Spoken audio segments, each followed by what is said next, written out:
નમસ્તે મિત્રો, 2 દિવસથી માર્કેટનો માહોલ એક નેગેટિવ એટલે કે બેરિશ ટાઈપ જોવા મળી રહ્યો છે. કન્ટિન્યુ શુક્રવારના દિવસે પણ સેલિંગ પ્રેશર માર્કેટની અંદર જોવા મળ્યું હતું. ત્યારે સોમવારે એટલે નવા સપ્તાહના પહેલા દિવસે પણ માર્કેટ જ્યારે મંથલી એન્ડિંગ એટલે કે લોંગ અનવાઇન્ડિંગ થતી હોય ત્યારે પણ માર્કેટની અંદર આજના દિવસે પણ સારું એવું સેલિંગ પ્રેશર જોવા મળી રહ્યું છે. સાથે ઇન્ડિયા વિક્સની અંદર વાત કરીએ તો ઇન્ડિયા વિક્સની અંદર સારો એવો સ્પાઇક જોવા મળી રહ્યો છે કે ઇન્ડિયા વિક્સ એ શું સૂચવે છે આપણને કે જે માર્કેટની અંદર અપસાઇડ ડાઉન સાઇડનો એક ઇન્ડિકેટર આપણને જોવા મળી રહ્યો છે કે અત્યારે એ વિક્સની અંદર સારો એવો જમ્પ જોવા મળી રહ્યો છે. અલગ અલગ ન્યૂઝ અને સાથે Q1ના રિઝલ્ટનો ખરાબ માહોલ એટલે કે નેગેટિવ રિઝલ્ટ મોસ્ટલી આપણને કંપનીના જોવા મળી રહ્યા છે. આ એક રીઝન કહી શકીએ કે આ સાથે બીજું કે ઇન્ડિયા યુએસની જે ડીલ અને એફએમસીની બેઠક અમેરિકામાં થઈ રહી છે જે આ વીકમાં આ મંથ એન્ડની અંદર પણ જોવા મળશે એનો આઉટકમ. આ સાથે બધા કારણો સાથે ભેગા થઈ અને માર્કેટની અંદર એક પ્રેશર જોવા મળી રહ્યું છે. બીજી સાઈડ એક વસ્તુ વાત કરીએ તો જ્યારે બેંક નિફ્ટી સપોર્ટ આપી રહ્યું હતું ત્યારે આજના દિવસે પણ કોટક બેંકના નેગેટિવ રિઝલ્ટને લીધે એક સેલિંગ પ્રેશર વધી રહ્યું આપણને જોવા મળ્યું અને સાથે આઈટી ક્ષેત્ર પહેલેથી જ આપણને દબાવવામાં જોવા મળી રહ્યો હતો, પ્રેશર જોવા મળ્યું હતું. એ સાથે ટીસીએસના બેડ ન્યૂઝ કે એના કર્મચારીઓને 12,000 કર્મચારીઓને એમણે છૂટા કરેલા એક નેગેટિવ ન્યૂઝને લીધે પણ એક માર્કેટમાં નેગેટિવ માહોલ આઈટી ક્ષેત્રની અંદર પણ જોવા મળી રહ્યો છે. આ તમામ નેગેટિવ ન્યૂઝને ધ્યાનમાં લઈને અત્યારે એક સેફ સાઈડ આપણને જોવા મળતી હોય તો એક ક્ષેત્ર હોય તો એ આઈપીઓ ક્ષેત્ર છે કે અલગ અલગ કંપનીઓ માર્કેટની અંદર સારા એવા આઈપીઓ લઈને આવી રહી છે કે પોતાના અલગ નાની મોટી બધી કંપનીઓ પણ જે સારી કંપનીઓ છે કે જે કંપનીઓને તમારે સમજવી જોઈએ, જાણવી જોઈએ અને તમારે લોંગ ટર્મ માટે ઇન્વેસ્ટમેન્ટ માટે વિચારતો આ કંપનીને ધ્યાનમાં લઈને લિસ્ટિંગ ગેઇન માટે પણ તમારે એપ્લાય કરવી જોઈએ. તો આજના દિવસે પણ આદિત્ય ઇન્ફોટેક કંપની વિશે આપણે વાત કરવી છે. અગાઉના વિડીયોની અંદર પણ જીએનજી ઇલેક્ટ્રોનિક વિશે પણ મેં વાત કરેલી હતી. પણ એ પહેલાં મિત્રો ફર્સ્ટ ટાઈમ વિઝિટ કરો છો ગુજરાતી ઇન્વેસ્ટર ચેનલની તો વિડીયો અંત સુધી જુઓ. તમને આ વિડીયોથી કંઈ માહિતી મળે, શીખવા મળે, તમારા મિત્રો સાથે શેર કરજો. હવે આગળ વધીએ છીએ આ વિડીયોની અંદર. તો પહેલાં એક વસ્તુ પહેલાં કહી દઉં કે આઈપીઓની અંદર જો ફર્સ્ટ ટાઈમ તમે એપ્લાય કરતા હોય કે જો તમને એટલો બધો અનુભવ ન હોય તો મિત્રો એક વસ્તુ કે આઈપીઓની અંદર એપ્લાય કરવાની ટ્રીક એટલે કે કઈ ટ્રિક્સને તમારે ધ્યાનમાં રાખવી જોઈએ જેને લીધે તમારી રિજેક્શન થવાની એપ્લિકેશન છે એ રિજેક્ટ થવાના સંભાવના ઘટી શકે કે એનો પ્રોપર મેં વિડીયો બનાવેલો છે. તમને આ લિંક અહીંયા ડિસ્ક્રિપ્શન સાથે પણ આપેલી છે અને અહીંયા અપસાઇડ આઈ બટન પણ આપેલી છે. હવે આગળ વધીએ. આદિત્ય ઇન્ફોટેક એ કંપની કયા ક્ષેત્રથી બિલોંગ કરે છે તો મિત્રો એ કેમેરા સામાન્ય રીતે જો તો કેમેરા બનાવતી કંપની છે કે જે મેન્યુફેક્ચરિંગ કરે છે અને પ્રોવાઈડ વિડીયો સિક્યુરિટી પ્રોવાઈડ કરે છે અને સર્વેલન્સ પ્રોડક્ટ્સ પણ તૈયાર કરે છે. CP+ નામની એક વેબસાઇટ ઉપર તમે જઈ ગૂગલ પર સર્ચ કરજો તો મિત્રો અલગ અલગ પ્રકારના આ કંપની પોતાના કેમેરા બનાવે છે. એમાં આઈઓટી કેમેરા છે, એડવાન્સ નેટવર્ક કેમેરા છે, thermal camera, smart wifi camera છે, આ સિવાય 4G અનેબલ કેમેરા અને આ સિવાય લેટેસ્ટ ટેકનોલોજીને ધ્યાનમાં લઈને આ કંપની પોતાનું કામ કરે છે. મિડકેપ ક્ષેત્રની કંપની છે કે આ કંપની છે એનું માર્કેટ કેપ છે 7,900 કરોડનું હાલની દ્રષ્ટિએ જોવા મળી રહ્યું છે. સાથે આ કંપનીના બિઝનેસ કે ઇન્ડિયાની અંદર કયા કયા ક્ષેત્રમાં કંપની કામ કરે છે તો કે 41 આ કંપનીની બ્રાન્ચીસ જોવા મળે છે ઇન્ડિયાની અંદર. આ સિવાય 1,000 જેટલાથી વધારે પણ ડિસ્ટ્રીબ્યુટરો છે. સાથે કયા કયા સિટીમાં તો કે આ ઇન્ડિયાના મોટા એવા સિટીમાં મેગા સિટીની અંદર પણ દિલ્હી, ગુરુગ્રામ, હરિયાણા, મહારાષ્ટ્ર, ગુજરાત, મધ્યપ્રદેશ, કોલકાતા, સાઉથ ઇન્ડિયા દરેક સ્ટેટની અંદર આ કંપની પોતાનો બિઝનેસ કરી બોરી પ્રમાણમાં નફો પણ કમાઈ રહી છે.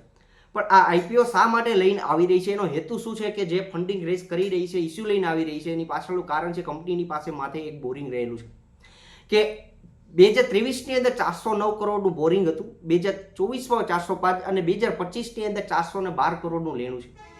કંપનીની પાસે લેણું તો છે પણ એની સાથે એની કંપનીની પાસે રિઝર્વ પણ સારું એવું રહેલું છે. કંપનીની પાસે 308 કરોડનું 2023માં રિઝર્વ હતું, એ વધીને 321 કરોડનું રિઝર્વ અને હાલની દ્રષ્ટિએ 994 કરોડનું કંપનીની પાસે રિઝર્વ છે. હવે વાત કરીએ સારી એવી નફો કમા છે એટલી બ્રાન્ચીસ છે તો કંપનીની પાસે રેવન્યુ કેટલો જનરેટ કરે છે તો 2023ની અંદર આ કંપની 108 કરોડનો રેવન્યુ, માફ કરજો રેવન્યુની પ્રોફિટની વાત કરું છું કે 2023ની અંદર કંપની છે પોતે 108 કરોડનો પ્રોફિટ કમાતી હતી, એ 2024ની અંદર 115 અને હાલની દ્રષ્ટિએ 2025ની અંદર આ કંપની 351 કરોડનો પ્રોફિટ કમાઈ રહી છે.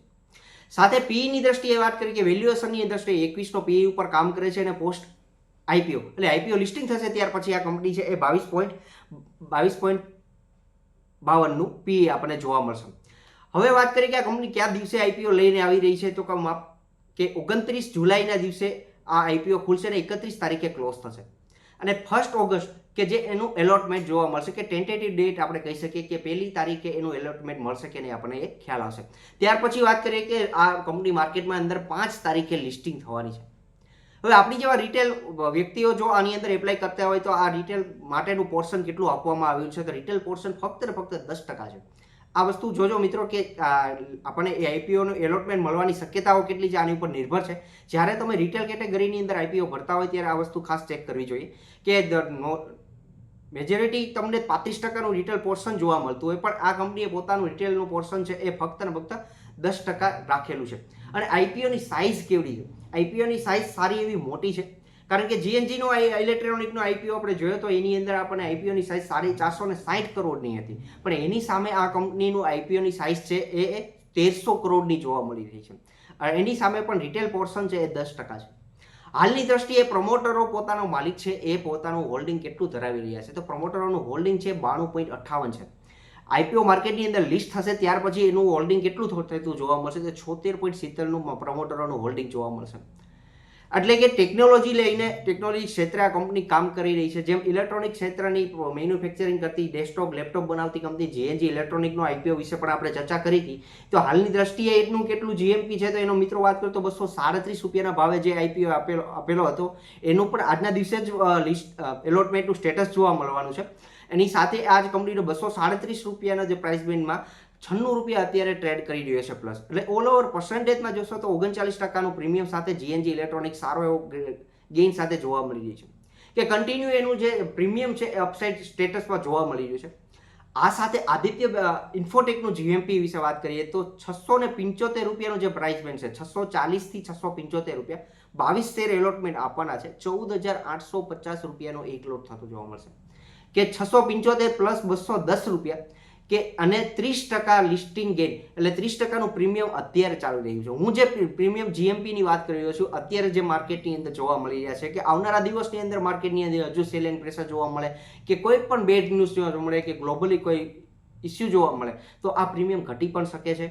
જ્યારે માર્કેટની અંદર આ કંપની લિસ્ટ થાય ત્યારે પણ અપડાઉન થઈ શકે છે.